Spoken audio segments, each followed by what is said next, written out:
does a job interview actually start?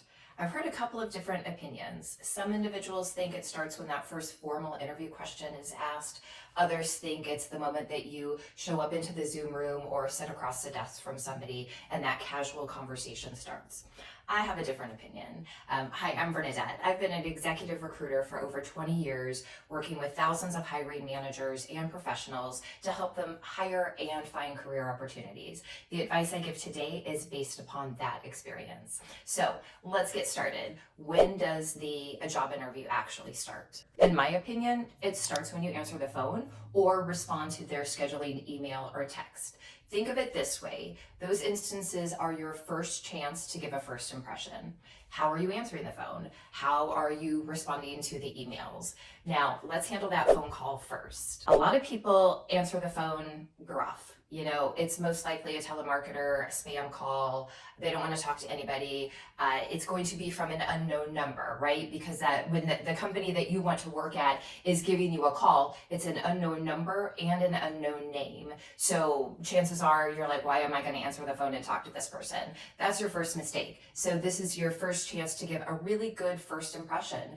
Be professional and answer the phone in a respectful manner. You can say, hi, hello, this is Bernadette, and begin the conversation that way. That way you get off to a great start. You know your manners when you're answering the phone. You're being professional and respectful. Now, I know some people have those call screeners, the Google call screeners these days. My opinion, turn them off. Because if it is an unknown number, if it is an unknown name, that person is actually going to go through that screening process. And my opinion, it is a little bit irritating. If you are looking for a job, be open to receiving calls from unknown numbers and unknown names. Yeah, you're going to get some spam calls and it's going to be irritating. But my opinion, the best way to give a great first impression is to get rid of your call screener when you are looking for a job and answer that phone in a professional manner, in just a nice way and a good tone and a good voice. So number one, be professional when you answer the phone. So let's move on to that email. If a company reaches out by text or by email, this is your first writing sample. When you respond back to them, you are giving them your first writing sample. So is it professional?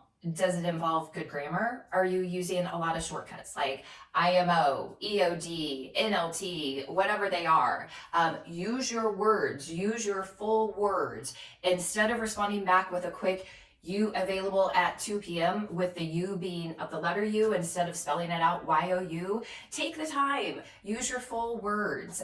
Again, this is your first writing sample that you're giving back to them. Sure, it's just a scheduling email, but it's a way for you to show respect. It's a way for you to show a level of professional that you understand in the business world. When you're communicating with customers, you can't use all the jargon that is in text messages these days. So responding back to that email or responding back to the text, again, is your first writing sample. So be professional. Lastly, let's talk about scheduling. If you're not working, be flexible and adaptable. I know you have a schedule, but the more accommodating that you are, the more available you are, to fit into that hiring manager's time, the more of a problem solver you are. If you're always like, no, I can't do that time, no, I can't do that time, you're just unaccommodating, right? So you're the one looking for a job, right? They've got a lot of people that they're interviewing, so you want to be the one that's accommodating to their schedule as much as you can. Now, you may have another interview, you may have to go pick kids up and things like that,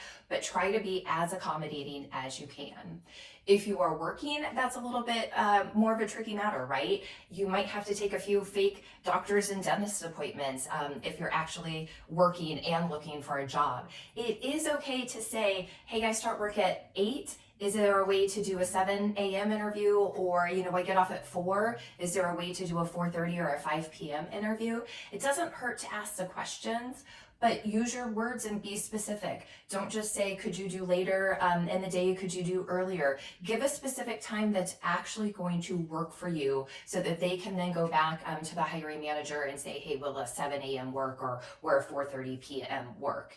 Remember, the person that you're scheduling with may just be an assistant, may just be a coordinator, but this is your first chance to give your first impression to the hiring manager, because they will go back and tell the person that that's potentially going to be hiring you, whether you were accommodating, whether you were nice, whether you were gruff, they're going to get the full report. So make sure that you are flexible and still make sure you're professional and nice when you're responding. Bottom line, the interview is just the final stage in a long process where you have been evaluated at every touch point along the way. Look at your prior experiences. Were you professional? Were you respectful? It all starts with the way you answer the phone, how you respond to that email and text, and how you are scheduling for the interview.